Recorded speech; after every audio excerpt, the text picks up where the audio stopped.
Sir Montessori शिक्षा एक शैक्षणिक दृष्टिकोण है सर। ये एक इटालियन चिकित्सक जो थे वो मारिया मोंटेडी सर, उन्होंने विकसित किए थे। ये बच्चों को जो है मनोवैज्ञानिक, शारीरिक और सामाजिक थे सर। अच्छा, मारिया मोंटेडी। ठीक, जी सर।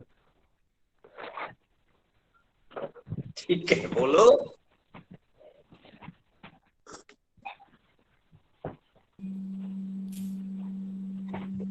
हेलो। हाँ, बताओ बताओ बेटा। सर ये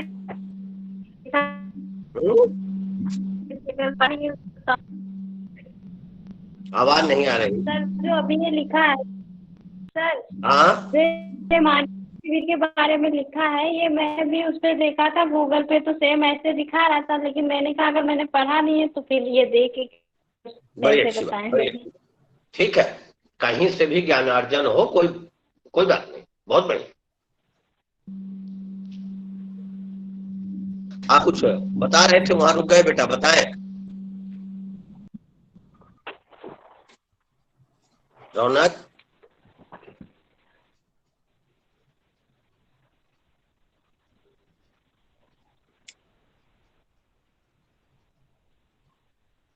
रौनक,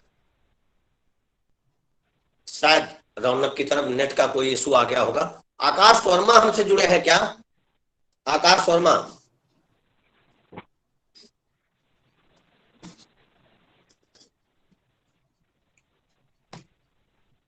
आकाश वर्मा तक आवाज जा रही?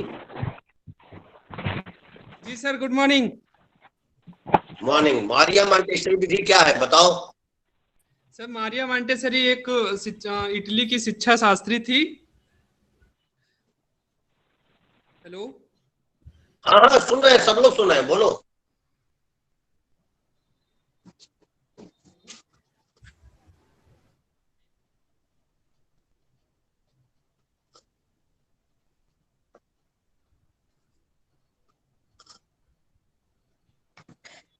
बताओ भाई।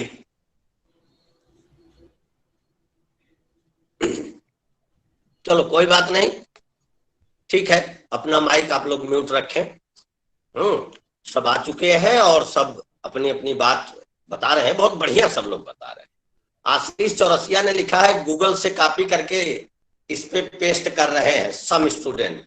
तो कोई बात नहीं आशीष, कोई बात नहीं, ज्ञान कहीं से भी हो, ठीक है, कोई बात नहीं। चलो जरा इस पे हम लोग स्टेप बाय स्टेप थोड़ा सा एक विधि पूर्वक देखते हैं इसको। फंडामेंटल सेटिंग की तरफ चलते हैं और उधर से फिर धीरे धीरे हम लोग इसको किस तरीके से आगे बढ़ते हैं, इस पे किन किन बातों को देखते हैं, इसका भी जिक्र इसमें करते चलते हैं। सर्वप्रथम आप लोग इस बात से परिचित हो जाएं, किसी भी शिक्षण को उत्कृष्ट अवस्था तक पहुंचाने के लिए यह परम आवश्यक है कि शिक्षण प्रदान करने वाला अध्यापक अथवा अध्यापिका शिक्षण में बालक के अनुरूप शिक्षण विधियों के निर्धारण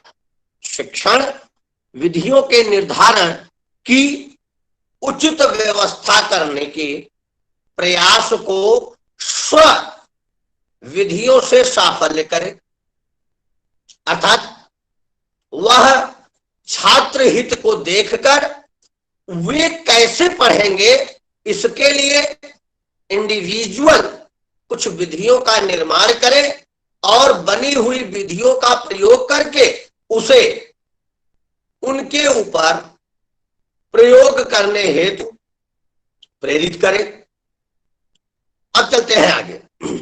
अविनाश शर्मा, इसमें कुछ कमेंट नहीं करते बेटा, हो गया, किसी ने कुछ लिख दिया, उसमें कुछ अब नहीं करते हैं, इस सबसे आगे निकलो।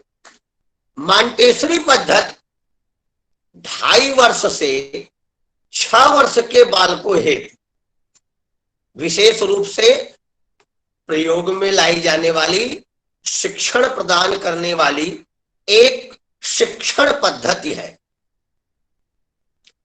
इसका विकास 20वीं सदी के प्रारंभ में डॉक्टर मारिया मॉन्टेसरी द्वारा किया गया।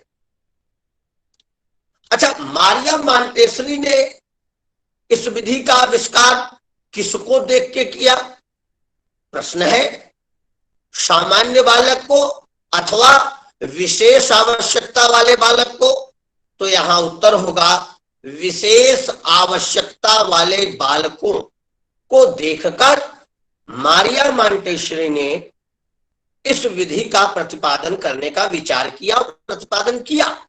वे किस तरीके के विशेष आवश्यकता वाले बालक थे? रोम विश्वविद्यालय में पढ़ने वाले मंद बुद्धि बालक।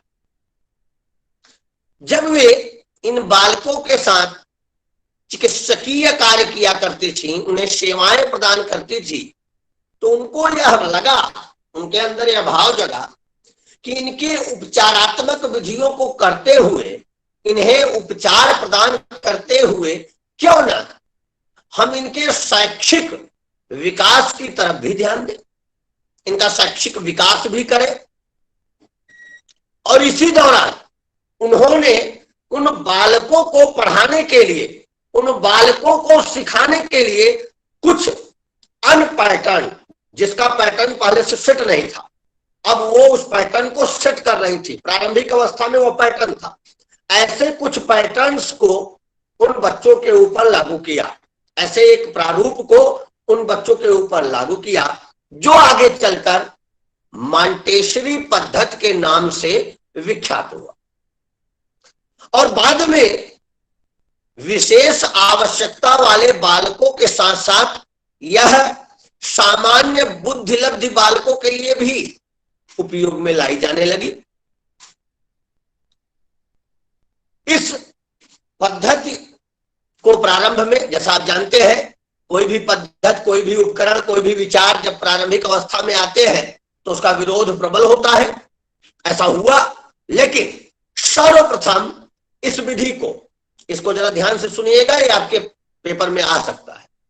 इस विधि को सर्वप्रथम स्वीकार करके अपने विद्यालय में इस विधि से शिक्षण प्रदान करने वाले स्कूल का नाम अर्ध बर्बर श्रमिक बालकों के लिए सेंट लोरेंजो में 6 जनवरी 1907 को स्कूल स्थापित किया गया, अर्ध बर्बर। 1913 में प्रथम अंतरराष्ट्रीय मॉन्टेसरी प्रशिक्षण पाठ्यक्रम का आयोजन एक बृहद लेवल पे होता है, जिसमें अमेरिका, अफ्रीका, भारत जैसे कई और यूरोपीय देशों को सम्मिलित होना होता है। मारिया मॉन्टेसरी के एक दत्तक पुत्र थे, आप जानते होंगे, मारियो मॉन्टेसरी। उन्होंने अपनी इस पद्धति का प्रयोग मारियो मॉन्टेसरी पर जीवन भर किया। जिस स्कूल की मैंने चर्चा की वह आगे चल के मॉन्टेसरी विद्यालय के नाम से विख्यात हुआ। यह विधि फ्रोबेल के शिक्षा दर्शन से बहुत दूर थी, लेकिन शिक्षा के उद्देश्यों एवं सिद्धांत फ्रोबेल से मिलते जुलते थे, कहीं न कहीं फ्रोबेल से मिलते जुलते थे। फ्रोबेल मानते थे कि वास्तविक शिक्षा वही है जो जीवन की शक्तियों की अभिव्यक्ति कर सके। ऐसा मानना मारिया मॉन्टेसरी का भी था। अब यहां सबसे महत्वपूर्ण बात यह आ जाती है कि हम लोग इस पे जरा सा थोड़ा सा सुनिश्चित कर लें। जीवन की शक्तियों की अभिव्यक्ति, जीवन की शक्तियों की अभिव्यक्ति क्या है? देखिए बेटा, आप जानते हैं, हम जानते हैं, सभी लोग जानते हैं, सभी बालकों में इंडिविजुअल डिफरेंसेस है और उसी के साथ साथ व्यक्तित्व, सबके पास पौरुष्य है, शक्ति है, आंतरिक क्षमताएं हैं। सभी को एक जैसे कार्यों में नहीं लगाया जा सकता और एक जैसे कार्यों के लिए सभी बने भी नहीं हैं। सबकी अपनी अपनी बातें हैं। लेकिन शिक्षा तब साफल्य होगी, शिक्षा अपने उन्नत आदर्शों पर तब पहुंचेगी जब आपके अंतर्निहित शक्ति, आपके अंतर्निहित व्यक्तित्व में जिस भाव का बीजारोपण हुआ है, अलंकरण हुआ है, वह प्राकट्य जगत में आ जाए। अगर आपका इंटरेस्ट वाचन में है, कथन में है, व्यक्तम में है, तो आप शिक्षण विधि की तरफ बहुत बढ़िया जा सकते हैं। अगर आपकी अंतर्निहित क्षमता इनोवेशन करने में है, कुछ उपकरण उत्पादन करने में है, तो आप उपकरण निर्माणों की तरफ अपनी आंतरिक शक्तियों का विकास कर सकते हैं। अगर आपकी आंतरिक क्षमता एक पैटर्न पे चलना है, 10 से 10 की नौकरी करना, 9 से 9 की नौकरी करना, 9 से 5 की नौकरी करना, जो बताया गया उसको करना, उसके बाद मौज में रहना, अगर आपका ऐसा पैटर्न है तो आपके लिए फिर ऑफिस के वर्क बने हैं। मैं कहना क्या चाह रहा हूं, मैं कहना यह चाह रहा हूं, सर्वप्रथम मांटेसरी जी ने इस बात पर इंगित किया, इस बात पर फोकस किया कि बालकों को उनके अंतर्निहित ऊर्जा से भरपूरित जो शिक्षा का मूल दायित्व है, जो अंतर्निहित ऊर्जा का स्रोत है, उसको जानने के लिए प्रेरित किया जाए। यहां तक मांटेसरी जी फ्रोबेल का साथ देती है, दोनों के विचार आपस में मिलते हैं। अब आप भी इस बात को जानते होंगे, शिक्षा को बालक की अंतर प्रेरणाओं एवं निर्माण शक्तियों के अनुरूप होना होगा। आपकी निर्माणिक परिस्थिति कुछ दूसरी हो, शिक्षा कुछ दूसरा हो, नहीं चलेगा। जैसे आज एक बड़ी अच्छी व्यवस्था हमारे आपके समाज में चल रही है कि हम लोग आदरित भाव रख सकते हैं, लेकिन क्या आप ये देखते हैं कि एक पौराणिक व्यवस्था थी भगवान श्री राम के जन्म से या उस काल से, प्रातःकाल होई के रघुनाथा, प्रातःकाल उठ के रघुनाथा, माता पिता गुरु नामय माथा। अगर आज इस बात को लागू करना हो तो कई बच्चे झिझकते हैं, क्योंकि कुछ नवीनपन और थोड़ा कुछ इंडिविजुअलाइज्ड माहौल ज्यादा हो गया। ऐसी परिस्थिति में बच्चों को निर्माण शक्ति और अंतः प्रेरणा, इन दोनों की तरफ मूव करना ज्यादा अच्छा रहे। शिक्षा का मूल सिद्धांत बालक के नैसर्गिक विकास में सहायक होना है। आपके अंदर जो शक्तियां हैं उसका विकास करना शिक्षा का मूल सिद्धांत है। ये नहीं कि बाहर क्या हो रहा है उसको आप पे आरोपित कर देना, यह शिक्षा का मूल स्रोत है, ऐसा नहीं। आपके अंदर जो नैसर्गिक शक्तियां हैं उसको बाह्य परिवेश में निकाल देना शिक्षा है। क्या कहा था मेरे प्रभु विवेकानंद, क्या कहा? बालक के अंतर्निहित शक्तियों का बाह्य प्रदर्शन शिक्षा का मूल गुण है। तो आपकी नैसर्गिक शक्तियों का विकास यह शिक्षा का मूल है, और इसी से बालक का सर्वांगीण विकास भी होना चाहिए।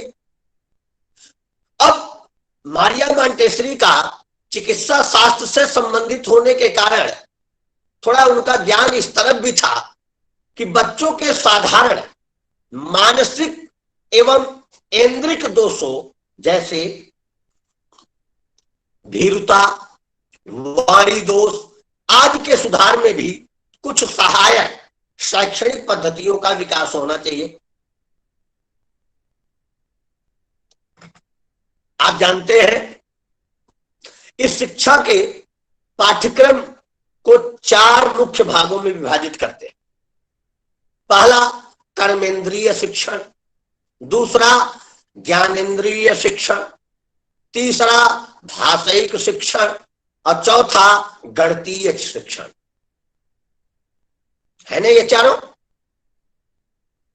अब एक एक को देखते हैं, एक एक लाइन में देखेंगे, ज्यादा समय आपका नहीं ले। कर्मेंद्रिय शिक्षण के अंदर कई प्रकार की व्यवहारिक जीवन की क्रियाएं, पानी उठाना, पानी उड़ेलना, कुर्सी उठाना, सेवा करना, अपने व्यवहारिक कार्यों को करना, बटन बंद करना, शर्टिंग करना, व्यवहारिक तौर पर अपनी साज सज्जा को करना इत्यादि। अगर इनकी संख्या पर मैं चलूं तो सैकड़ों से अधिक है या 100 के करीब है, वहां इतना पूरा चर्चा करना ठीक नहीं। अब यद्यपि हर क्रिया का अपना विशेष प्रयोजन है, जानते हैं आप, इनका साधारण उद्देश्य है बालक का गति नियंत्रण, मांसपेशियों का संचालन तथा संतुलन सिखाना, कोऑर्डिनेशन सिखाना। इन क्रियाओं का दूसरा साधारण उद्देश्य है बच्चे को आत्मनिर्भर बनाकर सही अर्थों में स्वतंत्र बनाना। ज्ञानेंद्रिय शिक्षण के लिए कई शिक्षण यंत्र हैं, जिनमें स्वयं भूल का नियंत्रण या सुधार होता है, जो बच्चे को स्वयं शिक्षा देने वाले हैं। अच्छा, मॉन्टेसरी जी कहती थी कि शिक्षा से न केवल ज्ञानेंद्रिय कुशाग्र होती है, तीव्र होती है, बल्कि बालक का आत्मा संबंधी ज्ञान प्राप्ति में भी सहायता मिलती है। कई लोगों ने इसको अतिशयोक्ति माना, लेकिन यह बात प्रमाणित थी, आज भी प्रमाणित है। भाषा शिक्षण में पढ़ते समय उससे पढ़ने से पूर्व या साथ साथ लिखने की शिक्षा भी आती है। आपने देखा होगा विभिन्न प्रकार के आप पायदानों का प्रयोग करते हैं, किस तरीके से इसको पढ़ाया जाए, नंबर कार्ड, मोतियां, चित्र कार्ड, अंगुलियों का प्रयोग, लकड़ी के कटे अक्षरों का प्रयोग, प्रत्यक्ष और अप्रत्यक्ष उदाहरण आपको दिए जाते हैं, हमको दिए जाते हैं। आप जानते हैं बच्चे को गिनती और सरल अंकगणितीय के धीरे धीरे अभ्यास के क्रम में फिर दशमलव, रेखा गणित, यह गणितीय जो ज्ञान है वो धीरे धीरे उन्हें कराया जाता है। बालक की आवश्यकताओं की दृष्टि से यह पाठ्यक्रम अपूर्ण सा है, इसमें कुछ और होना चाहिए। इसमें बच्चे के शारीरिक और सामाजिक विकास और उसकी कल्पना एवं रचनात्मक प्रवृत्तियों के लिए समुचित साधन उपलब्ध नहीं है। यहां हमारे अक्षय आयान ने पूछा, सर आत्मा से कैसे संबंधित है, ये बताएं। यही पूछना चाह रहे हो ना अक्षय?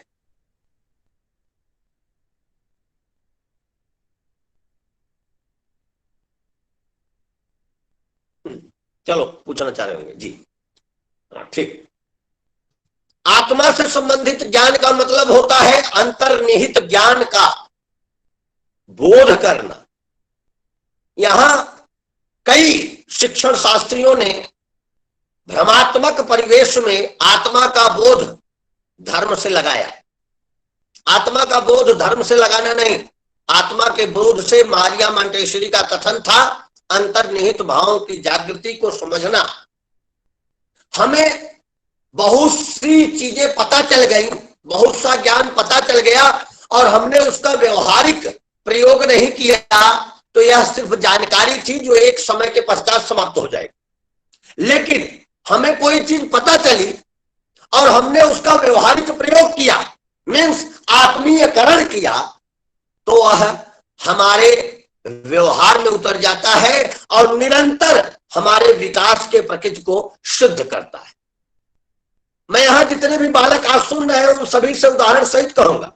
मैं आपको 4 दिनों तक लगातार साइकिल चलाना सिखाऊं, आपको उतनी कुशलता से साइकिल चलाना नहीं आएगा जितना कि प्रथम दिन के प्रथम बेला पर ही साइकिल आपके हाथ में उपलब्ध करा दूं। गिरते पड़ते घंटे 2 घंटे में कमांडिंग आपको आ जाएगी और 4 दिन में आप कुशल चालक हो जाएंगे। एक कथनी का ज्ञान था, दूसरा करनी का ज्ञान था, तो करनी के ज्ञान को इन्होंने महत्व दी।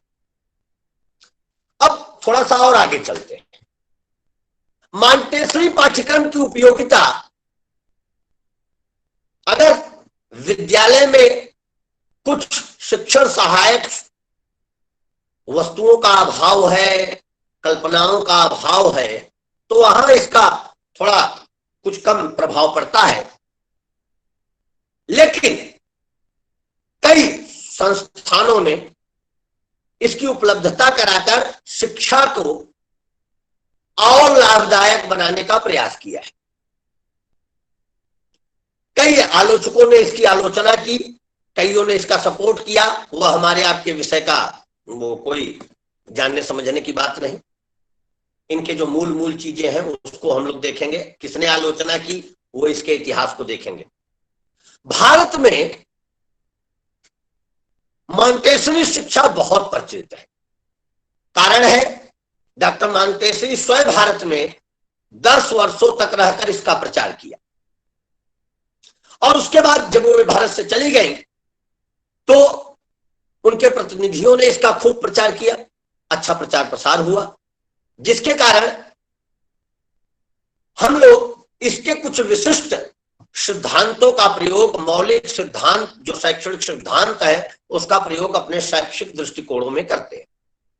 अगर हम इसके मौलिक शैक्षिक सिद्धांतों की संख्या की तरफ देखें तो इसके मौलिक शैक्षिक जो सिद्धांत हैं उनकी संख्या है 8। प्रथम, खोज द्वारा सीखना। दूसरा, शैक्षिक वातावरण तैयार करना। तीसरा, विशिष्ट सामग्री का उपयोग करना।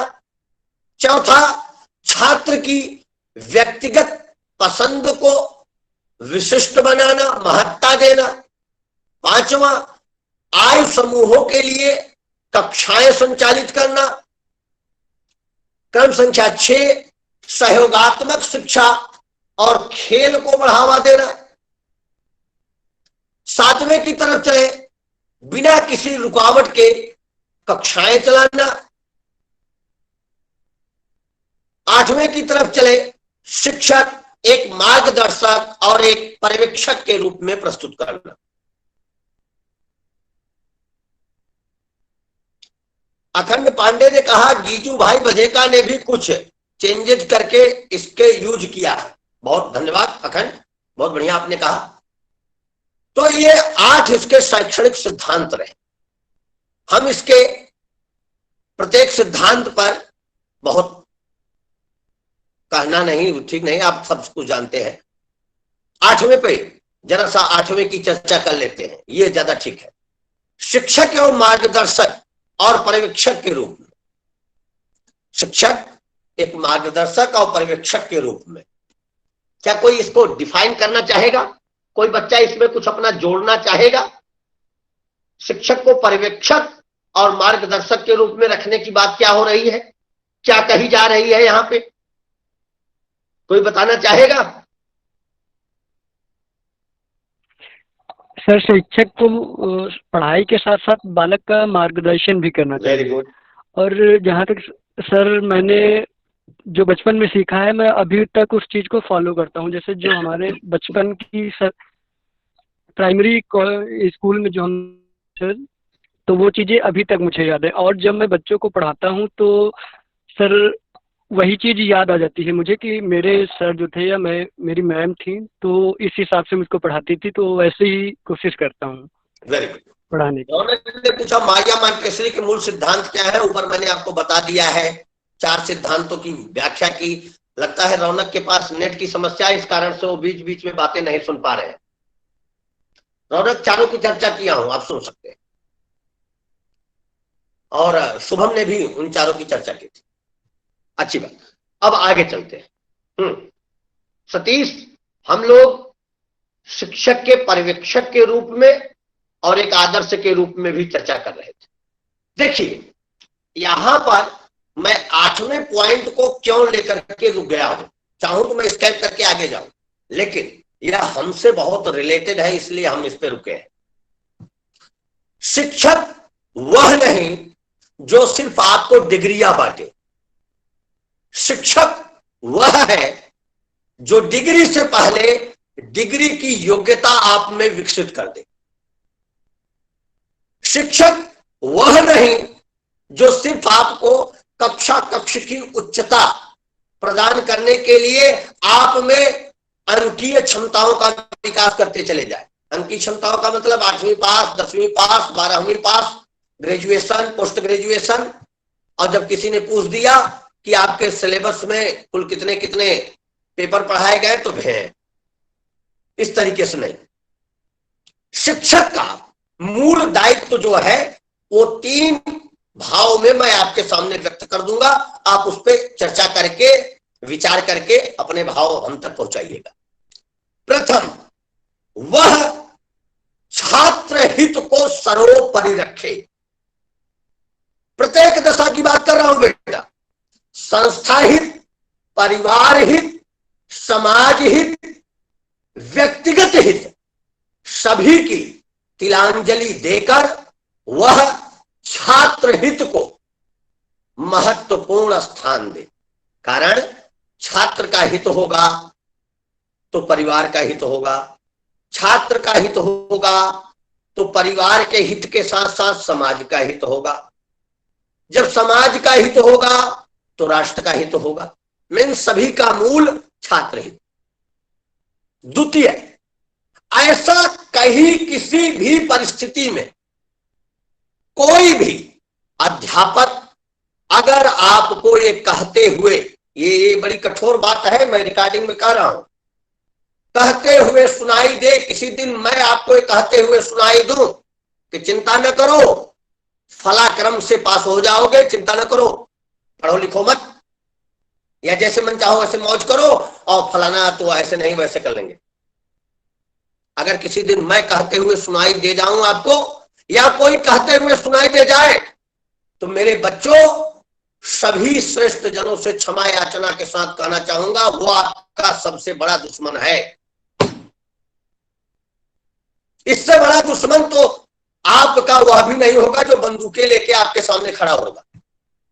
वो तो आपको 1 सेकंड में मार देना चाहेगा, लेकिन यह तो आपको दर दर भटकने के लिए छोड़ेगा, रोज रोज मारने के लिए छोड़ेगा। किसी भी व्यवस्था में, किसी भी व्यवस्था में अगर अध्यापक के द्वारा शॉर्टकट, मैं किधर इंगित कर रहा हूं ध्यान दीजिए, शॉर्टकट आपको बताया जाए, बिना पढ़े स्किप करके बात आगे बढ़ाने की बात की जाए, तो सिर्फ आपका यह उन्नति में अवरोध बनने का मार्ग है। हमारे जितने बच्चे आज हमारे साथ जुड़े हैं, इसमें से 90% बच्चे, जहां तक मैं आशा करता हूं, किसी न किसी किसान परिवार से होंगे। सभी को मालूम होगा मैं जिस बात की चर्चा करने जा रहा हूं। आपके हमारे घरों में हरा चारा कतरने वाली एक मशीन होती है। हरा चारा जो कतरती है, इसको पकड़ के यूज चलाते हैं या उस पर पट्टा लगा के चलाते हैं, होती है ना, सबके यहाँ चारा काटने वाली एक मशीन होती है। उसमें 2 या 3 या 4 जैसी मशीन हो, मूल रूप से 2, उसमें आरे लगे होते हैं, गड़ासा पूर्वांचल में कहते हैं, या आरी टाइप का हम कह लें, उसमें लगे होते हैं। जब कोई इस तरीके से पकड़ के उसको चलाता है या पट्टा लगा करके जब उस पर चलाते हैं, तो वे एक तरफ, एक दिशा की तरफ से आने वाले हरे चारे को खच खच खच खच करके काटते हैं। होता है कि नहीं होता? होता है ना। अब इसमें देखो क्या है, अगर वह चारा स्वरूप में रह जाए तो वह उपभोगकर्ता, अर्थात जिसके लिए उपभोगित तो होना है, उसके लिए उतना लाभप्रद नहीं होता। आरा जब पूरी कुशलता के साथ, पूरी निर्दयता के साथ उसको टुकड़े टुकड़े करके, छोटे छोटे टुकड़े करके उसके सामने, उपभोगकर्ता के सामने परोस देता है, तो उपभोगकर्ता उसे स्वादिष्ट व्यंजन मान करके उसका उपभोग करता है। यहां क्यों बता रहा हूं? इसका एक और स्वरूप है। किसान के बच्चे हैं हम लोग, तो हम लोग जानते हैं, जब आरे में धार खत्म हो जाती है, आरा टीचर है, ध्यान रहे, जब आरे में धार खत्म हो जाती है तो वह छोटे छोटे टुकड़े नहीं करता, वह उसकी हरे चारे की दुर्गत करता है। इतना बड़ा, इससे और बड़ा, पतला करके, रेसा करके, रेफा करके फेंकता है। वहां सिस्टमैटिक चारा नीचे नहीं गिरता, एक दुर्विकासित चारा नीचे गिरता है। और आपने देखा होगा किसान उस दुर्विकास सिस्टमैटिक चारे में से निकाल के बाहर फेंक देता है, और सिस्टमैटिक चारे को, जो छोटा छोटा कटा हुआ भाग है, उसको उपभोगकर्ता के सामने अर्थात पशु के सामने प्रेषित कर देता है। इन दोनों में अंतर क्या है जानते हैं? एक अपने नियत स्वरूप में है और एक नियत स्वरूप में नहीं है, उसका स्वरूप ही विखंडनित हो गया है। अध्यापक तुआरी है जो आपको नियत कक्षा प्रबंधन के अंतर्गत आपके विकास हेतु आपको कसता है। क्लास के समय ऐसा लगता है कि हमारे ऊपर बहुत बड़ी विडंबना, बहुत बड़ा प्रेशर अध्यापक प्रेषित कर रहा है, लेकिन प्यारे बच्चों, वह आपका वह स्वरूप सिद्ध कर रहा है जो समाज में बैठे हुए आपके उपभोक्ता, छात्र अथवा समाज के श्रेष्ठ जन, विद्वत जन स्वीकार करेंगे। उस स्वरूप को आप में निर्मित कर रहा है। अगर यह स्वरूप बिगड़ गया, एग्जाम्पल फॉर डीएड में, तो जानते हो हालत यह हो जाएगी कि टीईटी, सीटीईटी, सुपरटेट इत्यादि परीक्षाओं में हवा नहीं लगेगी। उससे आगे बढ़ेंगे, किसी विद्यालय में जाके खड़े हो जाएंगे तो पूछेंगे कि क्या करें, क्या पढ़ाएं? अच्छा, हिंदी पढ़ाएं, कैसे पढ़ाएं? अगर गुरुजी हमें बताए तो थे, लेकिन उस समय कोविड-19 था तो हम प्रैक्टिस नहीं कर पाए थे, अब कैसे पढ़ाएं? निराभ्यासे विद्या विनश्यत। अभ्यास में न रहने वाली प्रयोजन विधि विद्या का नाश कर देती। हर वह अध्यापक जो विद्यार्थी का कुशल चाहता है, उसको क्या करना चाहिए? विद्यार्थी को कसना चाहिए। प्रत्येक दिन शिक्षण व्यवस्था को उन्नत श्रेणी तक ले जाने के लिए तैयार करना चाहिए। क्लास के वर्ग में ये गुरुजी कोई काम नहीं देते, ये बड़े अच्छे हैं, इस तरीके की बातें सिर्फ ये बताती है कि ये बालक का सर्वनाश करने के लिए तैयार है। काम निरंतर मिले, मूल्यांकन हो और आपको निखारा जाए, सुधारा जाए, बस हम वहीं आ जाते हैं मारिया मोंटेसरी की तरफ। रौनक ने लिखा मुख्य दोष। बेटा पहले जरा गुणों तक, सिद्धांतों तक बात हो जाने दो, बड़ी जल्दीबाजी में हो क्या रौनक? आज लगता है रौनक बहुत जल्दीबाजी में है, हर बात में घबराए पड़ा है। जल्दी आओ ना, आराम आराम से उस सिस्टमैटिक व्यवस्था के अंतर्गत उसको देखते हैं। मारिया मोंटेसरी हमारे शैक्षणिक जो विधियां हैं उनको करते समय, प्रतिपादित करते समय, उनको हमारे सामने रखते समय लगभग 3-4 विशिष्टताओं को देखती है। जैसे अगर हम देखें भाषा की शिक्षा, कर्म इंद्रियों की शिक्षा, ज्ञान इंद्रियों की शिक्षा। अब आगे तक चलते हैं तो भाषा की शिक्षा के लिए इन्होंने क्या कहा? मोंटेसरी के विचारों से लिखना पढ़ने की अपेक्षा ज्यादा सरल है, इसलिए यह प्रणाली सर्वप्रथम लिखना सीखने के पक्ष में काम देती। मारिया मोंटेसरी के अनुसार लिखने में उच्चारण की आवश्यकता नहीं पड़ती, इसलिए बालक लिखना सरलता से सीख जाता है। मोंटेसरी जी कहती है बच्चों को पहले लिखना सिखाएं, पढ़ना बाद में। आगे जब हम बढ़ते हैं तो कर्मेंद्रिय की शिक्षा, कर्मेंद्रिय की शिक्षा में क्या कहती है? बाल भवन का निर्माण किया जाए, बालवाड़ी का निर्माण किया जाए, सभी कार्यों को बालक को स्वयं करके, उनके स्वयं के कार्यों द्वारा, जैसे हाथ मुंह धोना, कपड़े बदलना, सफाई करना, भोजन करना इत्यादि छोटे छोटे बच्चों को सिखाई जाने वाली डेली लिविंग स्किल्स को उन्हें खुद से करने के लिए, शारीरिक व्यायाम करने के लिए, उन्हें खुद से कर्मेंद्रियों के विकास के लिए प्रेरित किया जाना चाहिए। स्वयं में तैयार करें, उन्हें स्वयं तैयार होने दें।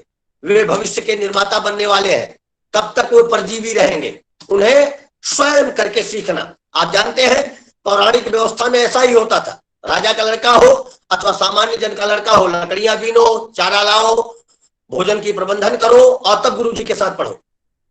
ज्ञानेंद्रियों की शिक्षा, बालकों को ज्ञानेंद्रिय द्वारा जितने अनुभव होंगे उतना ही अधिक वे सीखेंगे। बालक को सर्वप्रथम सर्वथा स्वतंत्र रखकर खेल द्वारा शिक्षा दी जानी चाहिए। ये इनकी विशेषताओं में है, मांटेसरी प्रणाली की विशेषताओं की बात मैं कर रहा हूं। इस पद्धति में एक बाल भवन बनवाया जाता है जिसमें शिक्षा के विभिन्न उपकरण, खेल की सामग्रियां और खेल खेल में शिक्षा दी जाती। मारिया मांटेसरी के अनुसार भाषा शिक्षण में लिखने से प्रारंभ करके पढ़ने की तरफ जाएंगे। अगर इनकी अगली विशेषता की तरफ हम चले तो मांटेसरी जी बार बार एक बात का निर्देशन करती है, क्या किसी भी बालक को ऐसा ज्ञान न कराया जाए जो उसे मनोवैज्ञानिक पक्ष से दूर करता हो। मनोवैज्ञानिक तथ्यों को जोड़कर रखने की बात करती है। ये कहती है क्रियात्मक विधि को महत्ता दी जाए। इनका कथन है करके सीखने से सिद्धांतों का निर्माण होता है और हम अधिक सबल होते हैं। इनकी यह पद्धति बाल केंद्रित शिक्षण पद्धति, बाल केंद्रित शिक्षण विधियों पे आधारित है। बालकों को बालकों के ही अनुसार पढ़ाया जाना चाहिए। बेटा 1 मिनट रुकना, जरा एक फोन आ रहा है मैम का, मैं 1 सेकंड।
सॉरी प्यार बच्चों, वो फोन आ गया था, मैम का क्लास है 12 बजे, उस संदर्भ में कुछ बात हो रही। हाँ, अब जैसा मैंने आपको चर्चा में बताया, पहले भी बताया था कि अब हम लोग जिस चीज की तरफ चल रहे हैं उधर थोड़ा 60 पक्षों को भी लेना अब हम लोगों की जरूरत बन गई है। तो अगर आप नोट कर रहे होंगे तो अच्छी बात है, नहीं नोट कर रहे होंगे तो रिकॉर्ड हो रहा है, कोई बात नहीं, वहां तो चल ही रहा है। अब मोटी मोटी बात मैं कहने जा रहा हूं, फटाफट करके मोटी मोटी बातें इसकी जो है। मांटेसरी विधि के जनक मारिया मांटेसरी हैं। प्रश्न आ सकता है मांटेसरी विधि का दूसरा नाम क्या है, तो इसका उत्तर होगा सहचर्य विधि। प्रश्न आ सकता है मांटेसरी विधि के प्रतिपादक मारिया मांटेसरी कहां की निवासी हैं, तो आप बता सकते हैं इटली की। प्रश्न हो सकता है मॉन्टेसरी पद्धति किस पर आधारित है, तो आपका उत्तर होगा खेल विधि पर। प्रश्न हो सकता है मारिया मॉन्टेसरी पद्धति कैसी है, तो आपका उत्तर होगा मॉन्टेसरी पद्धति लिखना और पढ़ना बाद में बताती है, पहले लिखना कर लेती है उसके बाद पढ़ना बताती है। अब यह भी प्रश्न पूछा जा सकता है कि मॉन्टेसरी विधि में अध्यापन कार्य कैसे होता है। खेल के माध्यम से इसमें शिक्षण दिया जाता है। इसके लिए विशेष प्रकार के भवन जिसे हम लहर कक्ष कहते हैं, वहां पर विभिन्न प्रकार के दीवारों पर चित्रात्मक चित्र लगा दिए जाते हैं। चित्रों पर बहुत प्रकार के इंगित अक्षरीय भाव और उनका चित्रात्मक भाव होता है। खिलौनों की व्यवस्था होती है जिसके माध्यम से सभी बच्चों को पढ़ाया जाता है। उनको चित्र दिखाकर पढ़ाया जाता है, खिलौनों से खेल कर पढ़ाया जाता है। बच्चों को पूर्ण रूप से स्वतंत्रता प्रदान की जाती है जिससे वे करके सीखने की तरफ अपनी रुचियों का विकास करें। हो सकता है एक प्रश्न आपको ऐसे भी मिल जाए, कितने वर्ष के बालकों के लिए यह ज्यादा लाभान्वित करेगी। बनाया तो गया था 2.5 से 6 वर्षों के लिए, लेकिन आप जिस हमारी जो शिक्षण पद्धति है उसमें 3 से 6 वर्ष के बालकों के लिए इसका अधिक प्रयोग करते हैं, ऐसा आप जानते हैं। अब कुछ ऐसे भी पक्षों को हम लोग इसमें जरा देख लेते हैं। आप जानते हैं, आप सभी बालकों को एक बात का बड़ा बेहतरीन तरीके से इस बात का पता होगा, सीखने के जो कौशल हैं वे 4 शब्दावलियों पर निर्भर करते हैं। एक मूलांतक चीज है सब पल, सब पल, सब पल, स ब प ल। स से होता है सुनना, ब से होता है बोलना, प से होता है पढ़ना, ल से होता है लिखना। ये सीखने के 4 मुख्य कौशल है, सुनना, बोलना, पढ़ना, लिखना। पहले सुने, फिर बोले, फिर पढ़े, फिर लिखे। लेकिन मॉन्टेसरी जी इसमें आगे बढ़ के वे कहती है सबको उन्होंने छोड़ दिया, सबको उन्होंने छोड़ दिया। उन्होंने कहा जब बच्चा 2.5 साल का हो गया, जब बच्चा 3 साल का हो गया तो स और ब हो गया, सुनना और बोलना तो उसका हो ही चुका है, वो तो घर पे ही हो चुका है। अब उन्होंने 2 शब्दों को लिया, ल और प। ल लिखना और प पढ़ना। उन्होंने ल और प को महत्ता दी, लिखने और पढ़ने को अधिक महत्ता दी। इन दोनों पद्धतियों, इन दोनों विधियों में आपको एक बड़ी व्यवस्थित स्वरूप में एक अंतर समझ में आ गया होगा। किसी भी बालक को उसकी अंतर्निहित शक्तियों के विकास हेतु तैयार करते समय यह परम आवश्यक है कि अंतर्निहित शक्तियों का बाह्य परिवेश में प्रदर्शन करने हेतु उसे स्वतंत्रता प्रदान की जाए। ये मूल रूप से मारिया मॉन्टेसरी पद्धति का एक वर्णन था जो आपके सिलेबस के अनुसार, जो आपके सिलेबस में है उसके अनुसार मैंने उसका मूल जो शब्दावली थी वो चीजें मैं आपके सामने रखा हूं। अब अगर आप में से कोई ऐसा बालक है जिसका कोई प्रश्न हो